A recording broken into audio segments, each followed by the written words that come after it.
정보가 부족했던 스몰캡 종목들 저희 한국 IR협의회 기업 리서치 센터가 자세하게 분석해 드립니다. 숨어있는 보석 같은 종목을 발굴할 수 있는 소중한 시간, 소중한 리포트 같이 보기. 이번에는 김태현 애널리스트와 함께 하겠습니다. 안녕하세요. 예, 안녕하세요. 네, 리서치 이 팀을 이끌고 계신 팀장님이시기도 한데요. 우리 팀장님 오늘 소개해 주실 종목이 이지케어텍입니다. 어떤 기업인가요? 네, 이지케어텍은 의료 정보 시스템을 개발하고 공급하는 소프트웨어 업체입니다.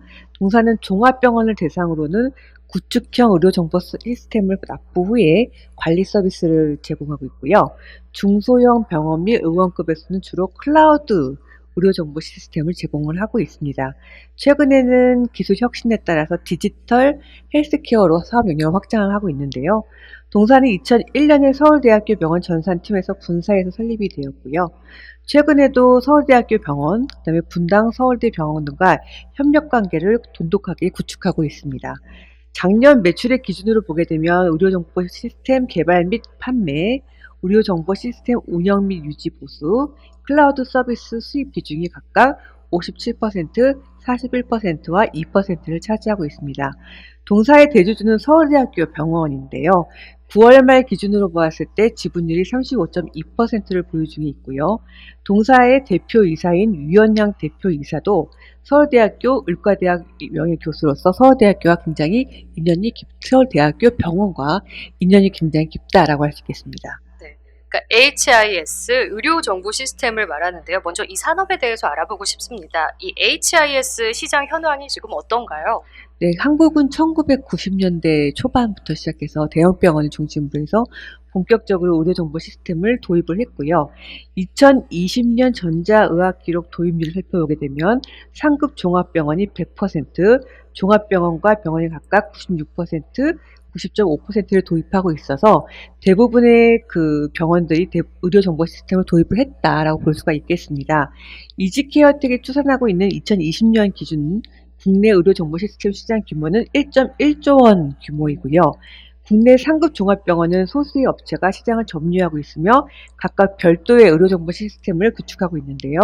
서울대병원은 이지케어텍이, 서울 아산병원은 현대오토에버가, 연세대 세브란스 병원은 파이 디지털 헬스케어, 삼성병원은 삼성 SDS, 카톨릭대 성모병원은 평화 이즈가 의료정보 시스템을 관리하고 있습니다.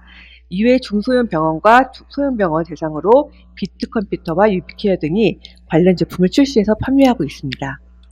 그러니까 말씀하신 것처럼 이지케어텍은 서울대병원 의료정보 시스템을 제공을 하고 주로 이제 대형 병원 매출이 좀 발생을 하는 것 같은데 이제 서울대병원 외에도 다른 매출처를 확보하는 것도 중요할 것 같습니다. 투자 포인트는 어디서 찾으시고 계신가요?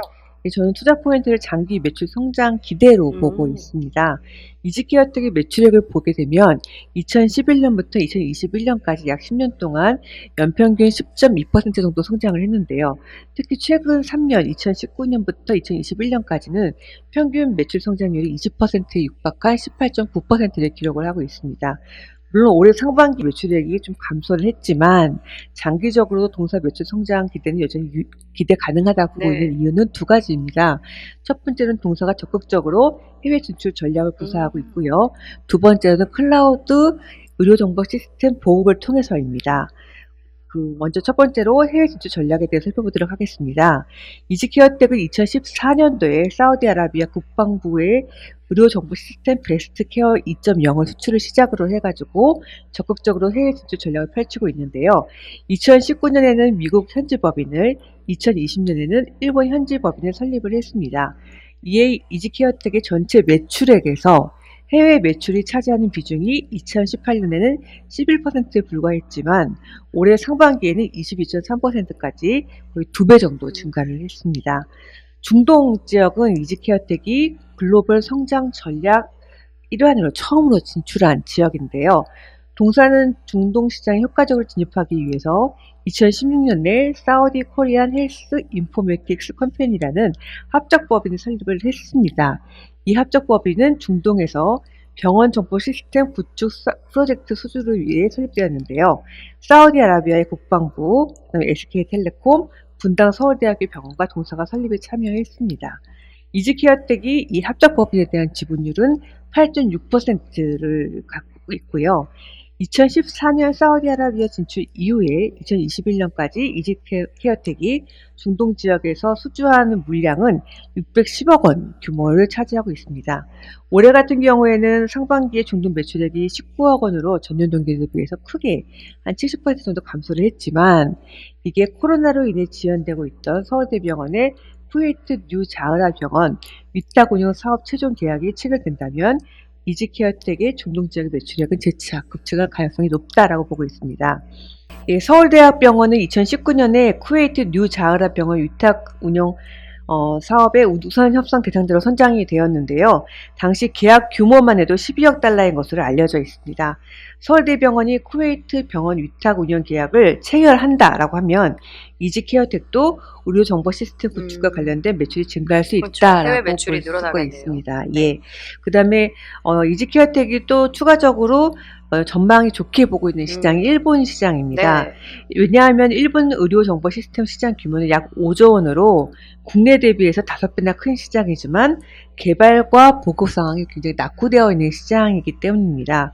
최근에 일본에서도 코로나랑 4차 산업혁명이 진행이 되면서 선진 의료 서비스 구현이 가능한 의료 정보 시스템에 대한 구축 요구가 강해지고 있고요. 이에 이지케어텍은 2020년에 일본에 진출했고 2021년에 일본의 성마리아나 대학병원과 계약을 체결을 했습니다. 이 계약 규모는 원화로 약 174억 원 규모이고요. 2021년부터 2023년 3월까지 진행이 될 예정입니다. 이와 같은 적극적인 해외 진출 전략 외에도 동사가 이제 장기 성장을 위해서 지금 노력하고 있는 점이 이제 클라우드 기반의 엣지 넥스트 서비스를 이제 공급하는 겁니다. 동사는 아시다시피 이제 상급병원 쪽에서는 굉장히 경쟁력이 있는 회사인데요. 올해 6월 말 기준으로 상급 및 중대형 병원 99개 중에서 동사의 시장 점유율은 약 25%를 차지하고 있습니다. 다만 동사 같은 경우는 중소형 병원하고 우원급에서는 상대적으로 경쟁력이 약했는데 2020년 3월에 오픈한 클라우드 기반의 엣지 넥스트 서비스를 통해서 시장 점유율을 확대하려는 전략을 구사 중입니다. 클라우드 서비스 수익은 2021년도에 20억 원이었고요. 올해 상반기에는 40억 원이 발생을 했습니다. 아직 매출 규모는 크지 않지만 성장세는 빠르다라고 볼 수가 있겠습니다. 네, 그럼 투자 포인트는 해외 매출 비중과 그리고 클라우드 쪽의 매출 비중이 늘어날 가능성이 있다. 이렇게 정리할 수 있겠군요. 네. 네, 이지케어텍은 3월 결산 법인이더라고요. 이제 그럼 상반기가 3월에서 9월이고 네. 내년 1월에서 2월에 이제 하반기가 끝나는 건데 네. 그럼 2022년 실적은 어떻게 전망을 하고 계신가요? 네, 우선 올 상반기까지 매출을 보게 되면 네. 상반기 매출액이 349억 원으로서 전년 동기 대비해서 16.7% 감소를 했습니다. 매출 감소의 가장 큰 주 요인은 신규 의료 정보 시스템 개발 및 판매 수익이 저조했기 때문인데요. 의료 정보 시스템 개발 및 판매 수익이 전년 동기 대비해서 한 47% 감소했습니다. 물론 앞에 말씀드렸던 클라우드 서비스 수익이 발생하면서 매출액을 좀 보완을 했지만 아직도 규모는 작은 규모가 분명하고요. 상반기 영업이익도 14억 원 적자를 기록을 했습니다. 영업이익률은 마이너스 3.9%로 전년 동기 대비해서 5.9% 정도 악화가 되었는데요. 네. 이 악화의 주요인은 크게 두 가지라고 볼 수가 있습니다. 첫 번째는 2020년도에 클라우드 사업이 본격적으로 론칭을 하면서 과거 기존에는 무형자산으로 자산화되었던 개발 비용 자체가 네. 이제 발생 즉시 비용으로 처리가 되기 시작을 했고요. 두 번째로는 일본 프로젝트가 진행되는 과정 중에서 초기 제품에 대해서 커스터마이징이 진행되면서 집행되는 투자 비용이 커졌기 때문입니다. 저희는 2022년 동사의 매출액을 788억 원, 영업이익을 16억 원 적자, 영업이익률을 마이너스 2.0%로 추정을 네. 하고 있습니다. 다행히 매출액 같은 경우에는 상반기 지연되었던 국내 신규 프로젝트 수주가 정상적으로 이루어지면서 상반기 대비해서 매출 성장률은 소폭 증가할 전망이지만 영업이익 부진은 지속될 가능성이 높다라고 보고 있습니다.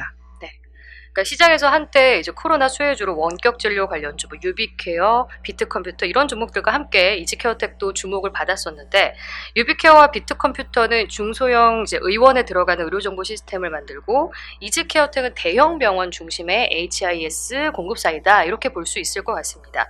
네, 시장에서는 경쟁사 대비해서 이지케어텍이 어떻게 평가받고 있는지 궁금한데요. 밸류에이션 수준은 어떻습니까? 네, 우선 그 이지케어텍하고 그 유비케어, 그다음에 비트컴퓨터를 비교를 해보면 지금 보시면 ROE가 이가 이지케어텍이고 유비케어 비트컴퓨터인데요. ROE 측면에서 보게 되면은 이지케어텍이 지금 유비케어라든가 그다음 비트컴퓨터 대비해서 낮다. 그 다음에 안정적이지도 않다라는 것을 볼 수가 있습니다. 그렇지만 지금 현재 PBR을 보게 되면 이지케어텍이 고평가되고 있는 게 분명하다라고 볼 수가 있겠는데요. 그 이유는 전 두 가지다라고 보고 있습니다. 첫 번째는 이지케어텍 같은 경우에는 해외 매출 성장에 대한 기대가 지금 현재가 있고요. 두 번째는 대주주가 서울대학교 병원이기 때문에 누리는 시너지 효과가 감안된 밸류에이션이 어느 정도 있지 않나라고 생각을 하고 있습니다. 그러니까 시장에 이미 반영이 되어 있는 거군요. 네. 그럼 마지막으로 리스크 요인도 한번 체크를 해볼까요? 네. 리스크 요인은 그 감소하는 지금 수주 잔고, 그 다음에 해외 매출 증가에 따른 환율에 대한 이익 민감도 확대, 이 두 가지를 볼 수 있습니다. 동사의 수주 잔고 증감률은 매출의 증감률을 선행을 하고 있는데요. 2021년 2분기에 전년 동기 대비해서 80% 정도 증가했던 수주 잔고 성장률은 점차적으로 감소하고 있는 추세입니다. 올해 1분기부터는 완전히 감소세로 돌아서고 있고요. 2분기에도 전년 동기 대비해서 38% 정도 YOY 감소했습니다. 이와 같은 흐름을 감안을 하면 단기적으로 이지케어텍의 매출 성장률은 제한될 가능성이 높다라고 보고 있고요. 두 번째로는 동사가 해외 매출이 증가하면서 환율에 대한 이익 변동성이 커지고 있다라는 점입니다. 달러 강세 시에는 순이익이 긍정적으로 작용을 하지만 현재와 같이 달러 약세 시에는 영업의 비용이 증가하면서 리스크 요인이 될 수가 있습니다. 저희는 2022년 2분기 기준으로 보게 되면은 달러가 원화 대비 10% 하락 시에 동사의 세전 순이익이 미치는 영향이 7억 원 감소인데요. 저희가 지금 2022년 연간 세전 이익으로 4억 원을 예상한다라는 점을 감안을 하면 환율 변동이 세전 이익에 미치는 영향이 크다라고 볼 수가 있겠습니다. 네, 지금까지 이지케어텍에 대한 분석 들어봤습니다. 김태현 팀장님 고맙습니다. 네, 감사합니다. 이어서 소중한 리포트 같이 보기 다음 종목도 함께 하겠습니다. 박선영 애널리스트와 함께 하겠습니다. 안녕하세요. 안녕하세요. 오늘 소개해 주실 기업이 잉글우드랩입니다. 네. 최근 주가 흐름도 좋고요. 사실 전 1팀에서 일을 하다 보니까 IT나 산업재 이쪽에 공부를 많이 하게 되는데 이런 화장품, 소비재 쪽을 만나게 되면 사실 반갑습니다. 네. 그러니까 실생활에서 볼 수 네네. 있는 산업이다 보니 더 흥미가 생기는 것 같은데요. 네네. 잉글우드랩 기업 소개부터 해주시죠. 네, 제가 사실 그러니까 작년도에 그 화장품 회사를 몇 군데, 화장품 소재, 뭐 OEM 회사를 몇 회사 좀 다뤘었는데요. 네. 잉그루드랩은 화장품 OEM, ODM 회사입니다. 그러니까 많이들 알고 계시는 코스맥스, 한국콜마, 코스메카 코리아와 유사한 회사라고 보시면 되는데요. 대신 좀 다른 점은 미국에 있는 회사라는 점입니다. 네. 잉그루드랩은 2004년 설립된 미국에서 화장품 제조업을 영위하고 있는 회사입니다. 실제 본사가 미국 뉴저지에 있습니다. 그래서 미국 화장품 브랜드 고객사들이 분포되어 있는 뉴욕 인근에 위치하고 있다고 보시면 될 것 같습니다. 제품별 매출 비중을 보면 3분기 누적 기준으로 기초 화장품이 58.9%, 기능성 화장품 그리고 OTC 쪽이 26.7% 정도를 차지하고 있다고 보시면 될 것 같고요. 미국에 있는 만큼 당연히 고객 매출도 미국이 95% 정도로 미국의 화장품업을 좀 주도하고 있는 회사라고 보시면 될 것 같습니다. 주요 고객사로는 로레알, 에스테로더, 엘리자베스 아덴 같은 대형 브랜드사부터 시작해서 미국에 있는 다양한 인디 브랜드까지 폭넓은 고객사를 확보하고 있습니다. 회사는 2016년에 코스닥에 상장을 하였습니다. 현재 한국에도 그 자회사를 통해서 공장을 갖고 있고요. 근데 2018년에 우리 지금 한국의 화장품 OEM, ODM 전문회사인 코스메카 코리아의 계열사로 편입되어서 현재 2022년 9월 말 기준으로 코스메카 코리아가 39%의 지분을 보유하고 있는 회사입니다. 실제 생산 캐파를 좀 보시면 미국 내에 그 화장품 캐파는 몇 개를 생산할 수 있느냐로 얘기를 하거든요. 미국의 지금 토토화 공장에 2억 1,100만 개 연간, 네, 그리고 한국에 있는 인천 공장에서 연간 2,400만 개를 생산할 수 있는 그 공장 캐파를 갖고 있고요. 사실 이 회사의 가장 강점 중에 한 가지는 그 미국 화장품 같은 경우는 OTC라고 해서 약간 의약품하고 비슷하게 좀 기능성 화장품에 대해서는 네네 그렇게 분류를 되고 있기 때문에 CGMP 인증, FDA의 뭐 의약품 제조 포장업 같은 인증 같은 그런 각종 인증 및 자격 사항을 보유하고 있다는 것이 특징입니다. 네. 그러니까 OEM 같은 경우에는 반도체로 봤을 때 저희가 파운드리라고 보면 될 것 같은데, 네. 그러니까 주문자가 요구한 대로 만드는 위탁 생산인 거죠. 네네. 그리고 ODM은 조금 다르더라고요. 개발력을 갖춘 생산. 이라고 보는데, 네, 그럼 시장 환경을 좀 알아봐야 될 것 같습니다. 잉글우드랩은 미국 매출 비중이 대부분이죠. 네, 잉글우드랩 같은 OEM, ODM 업체들이 미국 화장품 시장에서 경쟁력이 있는지 산업 현황을 한번 말씀해 주실까요? 네, 그 사실 한국 시장에서는 OEM, ODM 회사들이 굉장히 기회가 많았었습니다. 네. 근데 미국 시장 같은 경우는 조금 환경이 최근에 많이 바뀌었다고 볼 수 있을 것 같습니다. 사실 이제 좀 우선 시장부터 말씀을 드리자면 네. 그 전체 화장품 글로벌 전체 시장에서 미국 시장은 그 전체에서 한 점유율 20% 정도로 단일 국가로는 가장 크고 네. 가장 전 세계의 좀 트렌드를 주도하는 시장이라고 보실 수 있을 것 같습니다. 따라서 그 미국 화장품 같은 경우에는 세계적인 글로벌 브랜드사들의 각축장이자 또 니치 마켓을 타겟을 하는 소규모 신생 브랜드들이 경쟁에 뛰어들면서 최근에 굉장히 시장이 다양화되고 세분화되고 있습니다. 그래서 사실 그 전통적으로 미국 뷰티 산업 같은 경우에는 동사의 그 고객사기도 한 뭐 에스티 로더, 로레알, P&G 등 같은 그런 유명 브랜드들이 보유하고 있는 그런 유명 브랜드를 보유한 메이저 기업들이 시장을 굉장히 많이 점유하고 있었습니다. 근데 최근에는 뭐 글로벌리 거의 비슷한 현상이긴 한데요. 주요 소비 계층인 MZ 세대의 소비 패턴이 변하고 있고 라이프 스타일이 변하고 있고요. 또한 전자상거래 플랫폼 및 소셜 미디어가 등장하면서 소규모 인디 브랜드들이 굉장히 성장할 수 있는 그런 환경이 굉장히 많이 조성이 되고 있습니다. 실제 좀 더 그래서 인디 브랜드들이 굉장히 시장을 확대를 하고 있고요. 그거는 리포트 내용이 좀 있으니까요. 네. 가장 큰 요인은 다시 한번 말씀드리자면 첫 번째로는 MZ세대의 라이프 스타일의 변화, 그리고 두 번째는 유통 채널의 확대 및 소셜미디어의 등장, 세 번째는 OEM 및 ODM을 통한 그 화장품 제조의 진입 장벽이 낮아졌다는 겁니다. 이런 부분에 있어서 굉장히 동사 같은 OEM, ODM 회사들이 좀 미국 시장 내에서 화장품을 영위할 수 있는 그런 좀 환경이 많이 조성되고 있다라는 걸 말씀드릴 수 있을 것 같습니다. 그리고 좀 한 가지만 좀 더 추가적으로 말씀드리자면 이런 지금 OEM, ODM 회사들이 그러니까 니치 마켓이 지금 미국에서 성장을 하고 틈새 시장을 의미하는 예, 거죠? 맞습니다. 네. 그거하고 관련해서 사실 한국 화장품이라는 그 화장 카테고리 자체가 미국 내에서도 약간 니치 마켓으로서 좀 많이 기회의 요인을 갖고 가고 있는 것 같습니다. 그래서 실제 제가 시장에서 좀 언급을 했는데요. 한국 화장품의 대미 수출이 굉장히 꾸준하게 증가하고 있습니다. 꾸준하게 증가하면서 미국 내에서 화장품 수입 시장 내에서 한국 화장품 점유율이 4.7%에서 2021년 7.0%까지 굉장히 많이 올라가고 있는데요. 그 이유 중에 하나는 당연히 한국 화장품이 미국 시장 내에서 굉장히 높은 호감도랑 신뢰도를 좀 갖고 있고요. 특히 코비드를 계기로 해서 좀 집안에서 셀프케어 트렌드가 많이 확산이 됐는데 한국 화장품이 좀 스킨케어에서 굉장히 강점을 갖고 있다 보니까 이런 K-뷰티들이 큰 관심을 갖고 있고 그걸 좀 잘 생산을 하는 OEM, ODM 회사들한테도 좀 기회가 되는 것 같습니다. 네. 자, 요즘 미국에서 K-뷰티 열풍도 있을 것 같은데요. 잉글우드랩의 투자 포인트는 어떻게 짚어보면 좋을까요? 네. 잉글우드랩 같은 경우는 좀 전에 말씀드렸던 그런 미국의 뷰티 산업 트렌드 변화에 가장 준비가 잘 되어 있는 기업이라는 게 첫 번째 투자 포인트입니다. 아까 말씀드린 대로 굉장히 니치 마켓, 그러니까 클린 브랜드, 인디 브랜드, 온라인 브랜드들이 굉장히 흥행을 하고 있고요. 그런 브랜드들이 흥행하는 데 있어서 사실 가장 중요한 거는 마케팅이나 브랜드 컨셉 이런 거에는 굉장히 강점을 갖고 있거든요. 그런 회사들이 대신에 그 화장품 제품의 연구 개발, 제조, 생산 그런 부분에 대해서는 외부 업체의 도움이 아주 많이 필요한 편입니다. 그렇기 때문에 그들이 필요한 파트너는 R&D 역량을 보유한 기업, 그리고 제품을 생산을 했을 때 인허가에 문제가 없는 회사, 그리고 안정적인 생산 및 제품을 공급 가능해서 본인들의 제품을 꾸준히 잘 팔 수 있게 도와주는 회사입니다.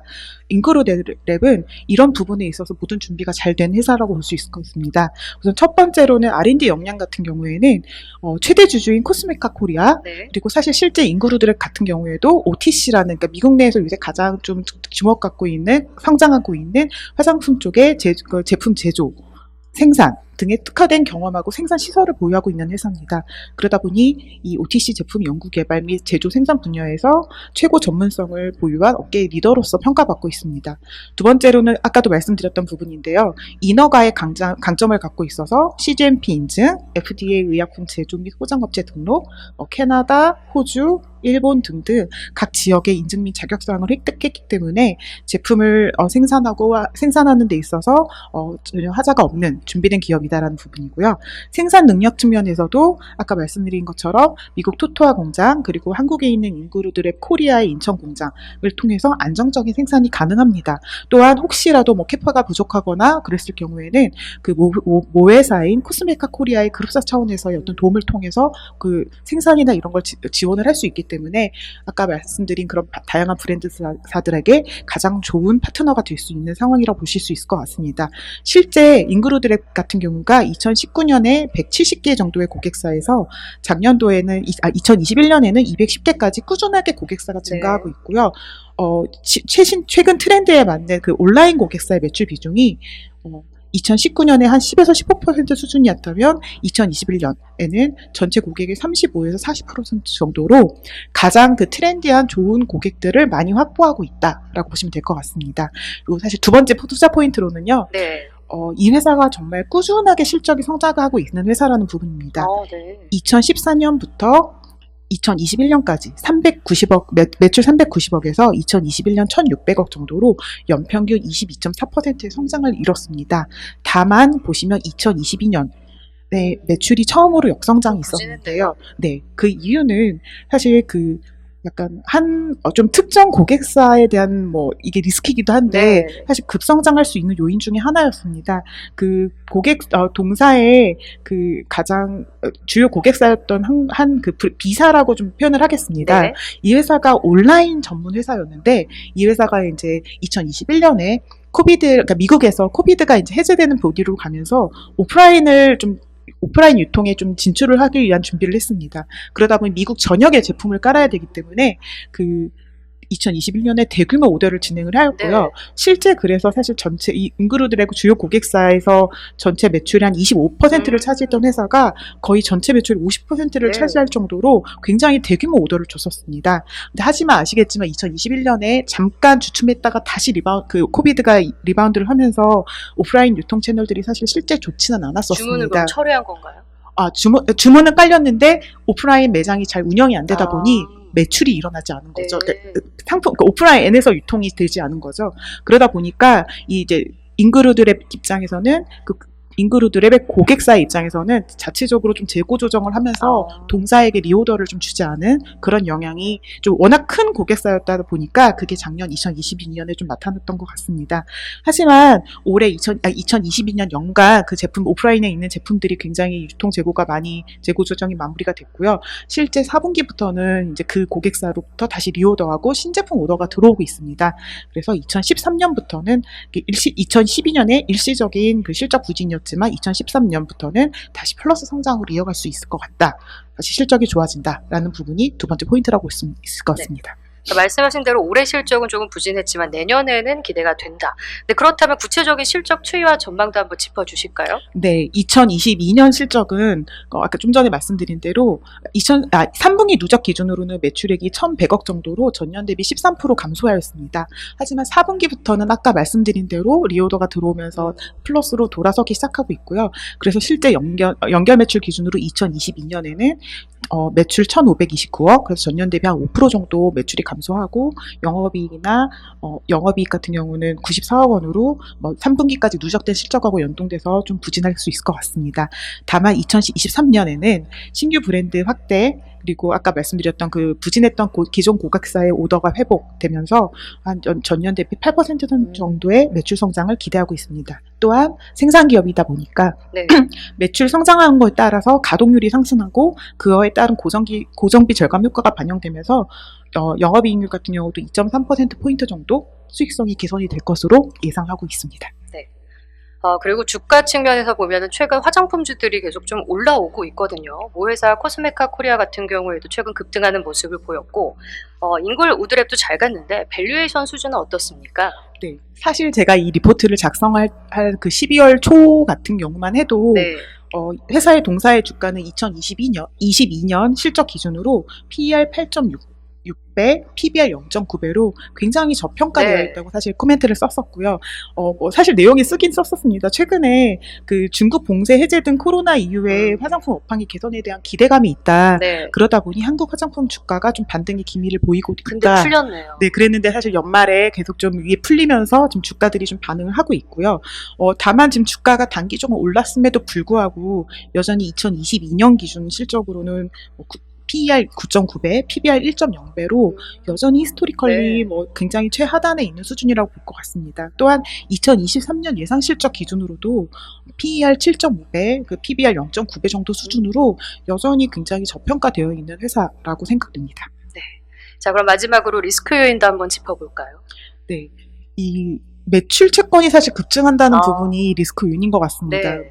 사실 고객사가 계속 증가되고 있고 고객 숫자가 많아지다 보니까 그 중에 문제가 되는 회사가 있을 수도 있고 여러 가지 요인이 있는데요. 실제 회사는 아까 말씀드린 대로 꾸준히 매출이 성장했습니다. 근데 매출 성장하는 와중에 당연스럽게 그 매출 채권이 늘어나는 건 당연하지만 그 수준이 그렇게 높지 않았었는데요. 이제 문제는 최근 2년간의 이슈였습니다. 최근 2년간 2020년 매출 채권이 219억에서 2021년에 353억, 그리고 2022년 3분기 말 기준으로 469억으로 작년, 재작년에 너무 급하게 지금 올라왔었던 그 매출 채권이 좀 이 회사의 지금 위험 요인이라고 생각이 되는데요.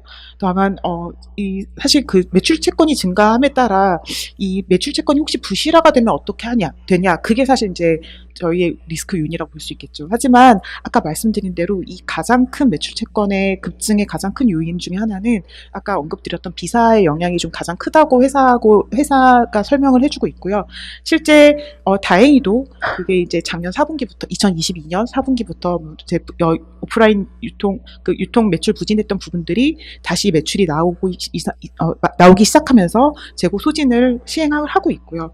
심지어 다시 이제 리오더 그리고 신제품 오더가 진행된다는 걸 볼 때 이런 유통재고 소진을 통해서 동사의 매출 채권 회수가 진행되면서 대손 충당금을 설정해야 되는 거 아니냐라는 그런 우려는 좀 크게 해소될 수 있을 거라고 예상됩니다. 네, 알겠습니다. 인글 우드랩에 대한 분석 잘 들었습니다. 박선영 애널리스트와 함께했습니다. 고맙습니다. 감사합니다.